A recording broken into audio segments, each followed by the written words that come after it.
주와 함께 달려가리이다. 유진 피터슨 11장 레갑 가문. 레갑 공동체를 찾아가거라. 그들에게 하나님의 성전 어느 방에서 만나자고 전하고. 우리는 포도주를 마시지 않습니다. 그들이 말했다. 우리 조상 레갑의 아들 요나답이 이르기를 너희와 너희 자식들은 절대 포도주를 마시지 마라. 집을 짓거나 밭이나 동산이나 포도원을 경작하며 정착 생활을 해서도 안 된다. 재산을 소유하지 마라. 유랑민처럼 장막을 치고 살아라. 그러면 너희 유랑 생활이 복되고 번창할 것이다. 우리는 그렇게 해왔습니다. 레갑의 아들 요나답이 명령한 대로 따랐습니다. 우리와 우리 아내와 우리 아들과 딸들은 포도주를 전혀 마시지 않습니다. 우리는 집을 짓기도 포도원이나 밭이나 동산을 소유하지도 않습니다. 우리는 유랑민들처럼 장막을 치고 삽니다. 우리는 우리 조상 요나답의 말씀에 순종했고 그가 명령한 모든 것을 지켰습니다. 그런데 내게 돌아온 것이 무엇이냐? 귀를 틀어막은 너희의 모습뿐이다. 레갑의 아들 요나답의 자손들은 조상이 내린 명령을 그토록 철두철미하게 따랐는데 내 백성은 나를 무시한다. 예레미야 35장 2절, 8절에서 10절, 16절. 군중은 거짓을 일삼게 마련이다. 사람이 많으면 많을수록 진실은 그만큼 줄어든다. 언행일치는 수가 많아진다고 더 강화되는 것이 아니다. 이것은 쉽게 시험해 볼 수 있다. 다음 두 가지 약속 중 어느 것이 더 잘 지켜지겠는가? 10,000명의 군중을 대상으로 한 정치인의 약속이겠는가? 두 친구 사이에 주고받은 약속이겠는가? 우리 모두는 진리를 분별하고 반영하는 면에서 군중을 믿을 수 없다는 사실을 날마다 체험하고 있기에 여전히 숫자에 대한 호소력이 너무나 큰 비중을 차지하고 있는 현실에 당혹스러워한다. 어떤 책이 100만 권 팔렸다는 사실이 그 책이 탁월하며 중요하다는 증거로 받아들여지고 있다. 다수의 사람이 특정한 도덕적 행위에 참여했다는 사실이 그 행위가 정당하다는 증거로 제시된다. 대중의 인정이 신임장인 셈이다. 그러나 잠시 초보적인 수준에서 역사를 훑어보아도 진실은 통계 수치에 의해 결정되는 것이 아니고 군중은 지혜롭기보다는 오히려 어리석은 경우가 더 많음을 확실히 알 수 있다. 군중 속에서는 진리가 괴멸되어 슬로건에 끼어 맞춰진다. 말로 표현된 진리뿐 아니라 삶으로 표현된 진리마저도 군중에 의해 축소되고 왜곡된다. 군중은 우리를 구경꾼으로 만들어 탁월성이나 아름다움 앞에서 수동적이 되게 한다. 군중은 우리를 소비자로 만들어 우리에게 제시된 것이면 무엇이든 그대로 취하게 한다. 방관자적 및 소비자적 성향이 우리의 인간됨의 중심과 토대를 이루게 됨으로써 다른 능력들, 창조의 능력, 탁월함을 추구하는 동력, 하나님과 교통할 수 있는 역량이 위축되게 된다. 그렇다고 군중 속에 있는 것 자체가 잘못됐다는 말은 물론 아니다. 우리는 어쩔 수 없이 군중 가운데 있어야 할 때가 있다. 뛰어난 능력을 가진 육상 선수들이 경기하는 모습을 내가 보고 싶고 그런 생각을 가진 사람이 5만 명이 있다면 그 같은 군중 가운데 있게 되는 것은 피할 수 없으며 그것이 내 삶에 해로운 것은 아니다. 그러나 그 경기를 관람하는 것에 더하여 군중의 저속한 행위를 보고 모방한다면 나의 삶은 비뚤어질 것이다. 우리는 군중 속에 있는 것을 피할 수 없다. 우리가 군중에 의해 좌우되는 것을 막을 수 있는가? 우리의 이름을 그저 하나라는 숫자로 대치하는 것, 군중이 우리를 무심한 수동적 존재로 전락시키는 것은 막을 수 있는가? 예레미야는 생애 대부분을 군중과 상대하며 살았다. 많은 예언자들이 외치고 촌스러운 광야 출신이었던 것과는 달리 예레미야는 복잡한 생활 방식이 교차하는 도시 출신이었다. 날마다 그는 도시의 거리를 걸어다녔다. 종종 그는 성전 마당에서 집회를 가졌다. 그러나 예레미야는 군중 가운데 있는 동안에도 군중에 의해 좌우되지 않았다. 군중이 그의 메시지를 좌지우지하지 못했다. 군중이 그의 가치관을 형성한 것도 아니다. 예레미야는 여론조사 기관에 의뢰해서 예루살렘 군중이 하나님에 대해 무엇을 듣고 싶어 하는지 알려고 하지도 않았다. 그는 어떤 수준의 도덕적 행위를 강조해야 할지 알기 위해 군중에게 손을 들어보라고 요청하지도 않았다. 하나님이 그의 행위를 결정하셨다. 하나님이 그의 인생을 지도하셨다. 하나님이 그의 감각을 훈련하셨다. 그와 같은 결정과 지도와 훈련은 그가 하나님에게 귀를 기울이고 그분께 말씀드림으로써 이루어진 것이다. 그는 열정을 품고 오랫도록 하나님의 말씀을 묵상했다. 그는 집중해서 철저히 개인적인 응답을 해 나갔던 것이다. 그의 상과 메시지는 모두 이 같은 내면의 활동에서 나온 것이었다.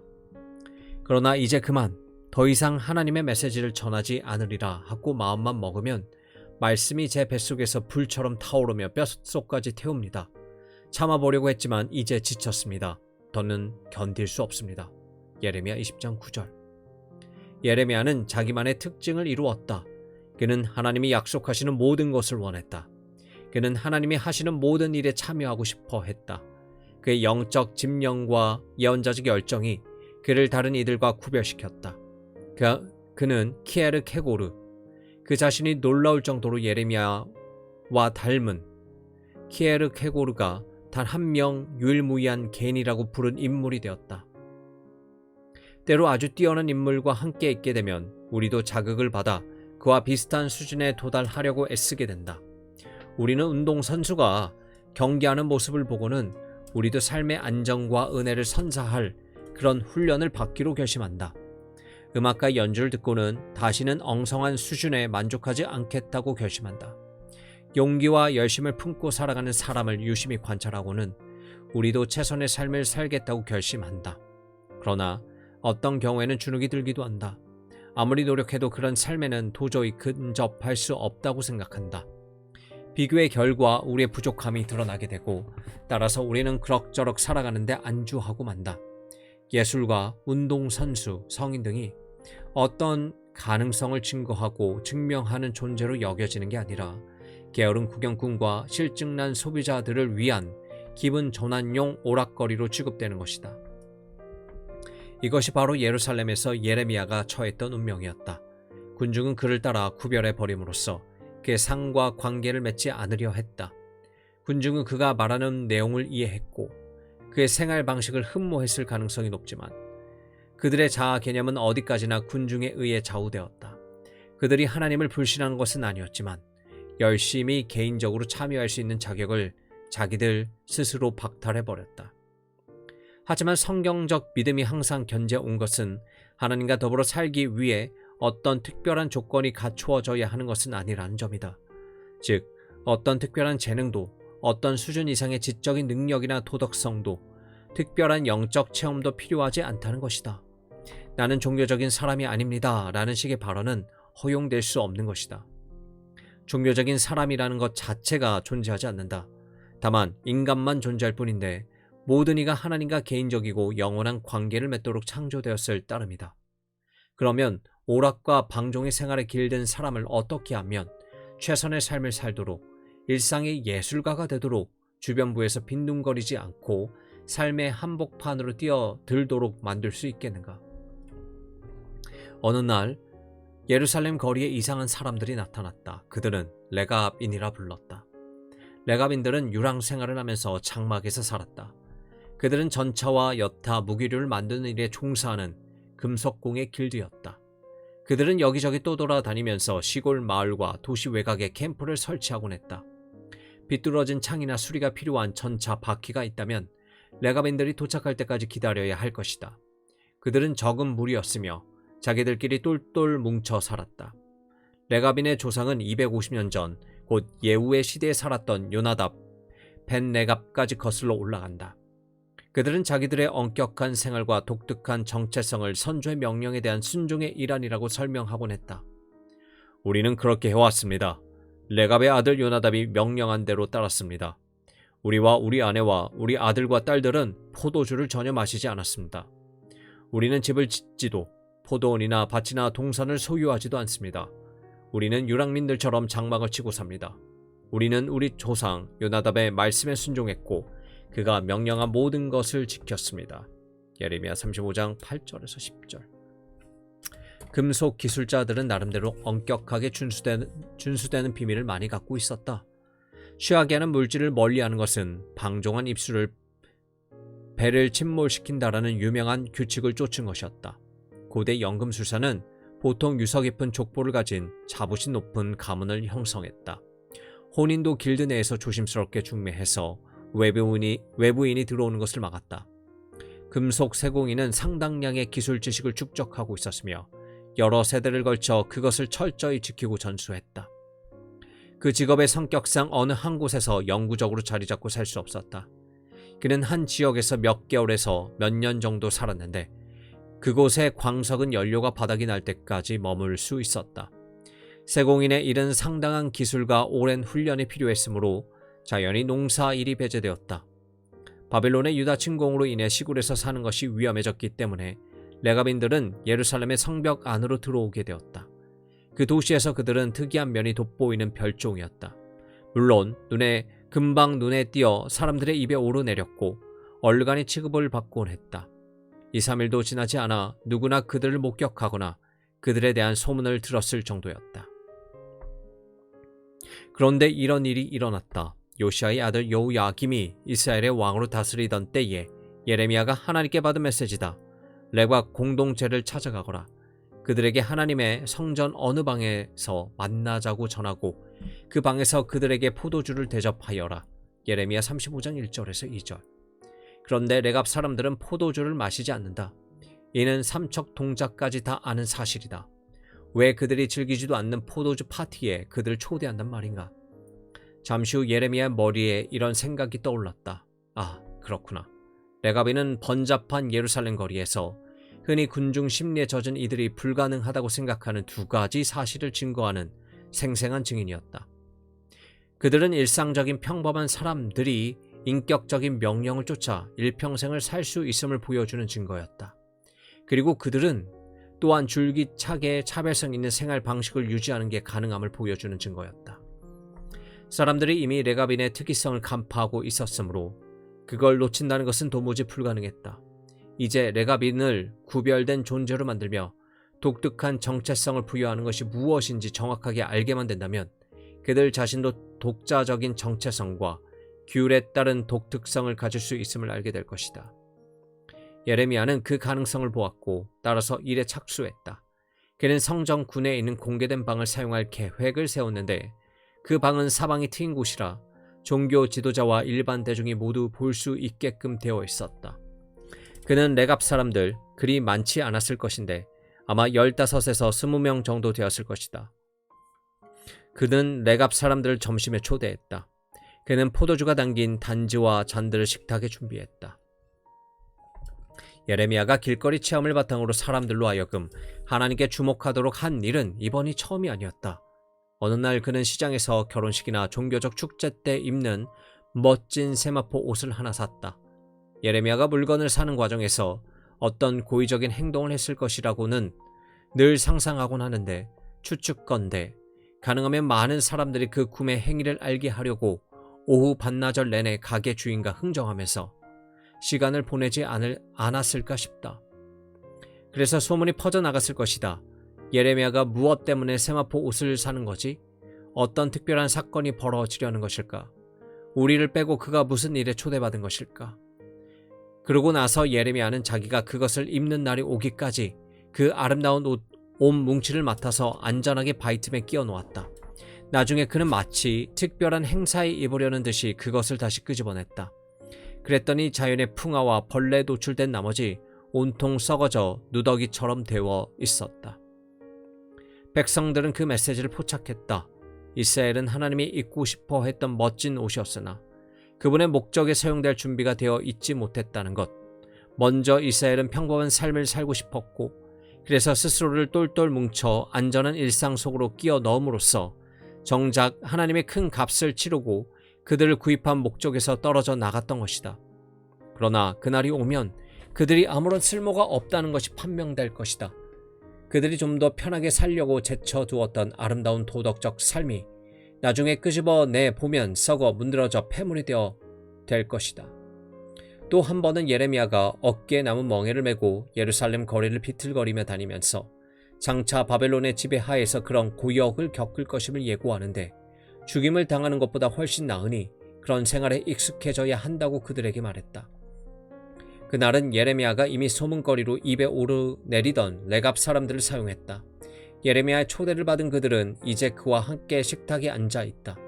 포도주가 그 위에 놓여 있었다.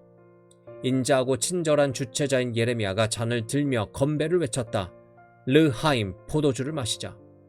과연 그들은 합류했는가? 새로운 친구의 마음을 상하지 않게 하려고 잠시나마 자기의 규율을 느슨하게 풀었는가? 그들은 전쟁이라는 비상시국 아래 살고 있었고 따라서 자기들 보호자의 관습에 적응하는 것이 예의 바른 행동이라고 인식했는가? 그들은 현실적으로 상황을 직시했고 공동의 잔을 나눔으로써 그처럼 후하게 대접받는 것에 감사를 표시했는가? 예레미야의 예상대로 그들은 그렇게 하지 않았다. 그들은 이렇게 대답하였다. 우리가 그렇게 해왔습니다. 레갑의 아들 요나답이 명령한 대로 따랐습니다. 우리와 우리 아내와 우리 아들과 딸들은 포도주를 전혀 마시지 않습니다. 레갑 사람들은 군중의 흐름과 함께하는 삶을 산 것이 아니라 자기 조상의 분부의 기초에서 인생을 살았다. 그들 삶의 방식은 역사적인 조건이 아니라 수세기에 걸친 헌신으로부터 형성된 것이었다. 그 시대의 머리 기사가 아니라 옛적의 명령이 그들에게 정체성을 부여했다. 그 말씀이 숙련된 기술자로서의 자랑스러운 전통을 형성하고 보존했다. 친절한 주체자의 환대도 안전을 위해 찾아왔던 그 도시의 관습도 그들을 본질적인 것에서 일탈시키지 못했다. 그들은 분부를 받은 사람들이요 규율로 훈련된 사람들이란 사실 말이다. 그들에게는 250년이나 된 요나답의 명령이 예레미야의 당장의 우정보다 훨씬 더 큰 비중을 차지하고 있었다. 그들은 자신들의 동업조합을 유지하는 걸 가능하게 했던 그 규율이 새로운 이웃과 쉽게 유대 관계를 형성시켜줄 상식적인 타협보다 훨씬 더 중요했던 것이다. 이제 예레미야는 설교의 주제와 군중의 주목 둘 다를 갖게 되었다. 어째서 너희는 교훈을 얻으려 하지 않느냐? 어째서 내 말을 따르지 않느냐? 하나님의 포고다. 레갑의 아들 요나답이 자손들에게 내린 명령은 그야말로 철두철미하게 준행되었다. 요나답은 그들에게 포도주를 마시지 말라고 했고 그들은 오늘까지 한 방울의 포도주도 입에 대지 않았다. 그들은 조상이 내린 명령을 존중하여 순종했다. 그런데 너희는 어떠냐? 너희 주의를 끌고자 내가 그토록 수고하였는데도 너희는 계속 나를 무시했다. 예레미야 35장 13절에서 14절, 16절. 예레미야가 다음과 같이 말하지 않았다는 점에 주의하라. 여러분은 집을 팔고 장막에서 살아야 한다. 여러분은 포도원을 버리고 광야에서 방랑 생활을 해야 한다.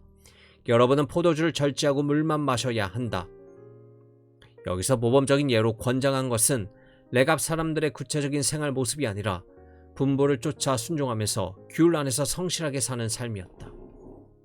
예레미야의 메시지의 핵심은 다음과 같은 것이었다. 너희 역시 자기와 온전한 관계를 맺으며 살라고 분부한 아버지가 있다.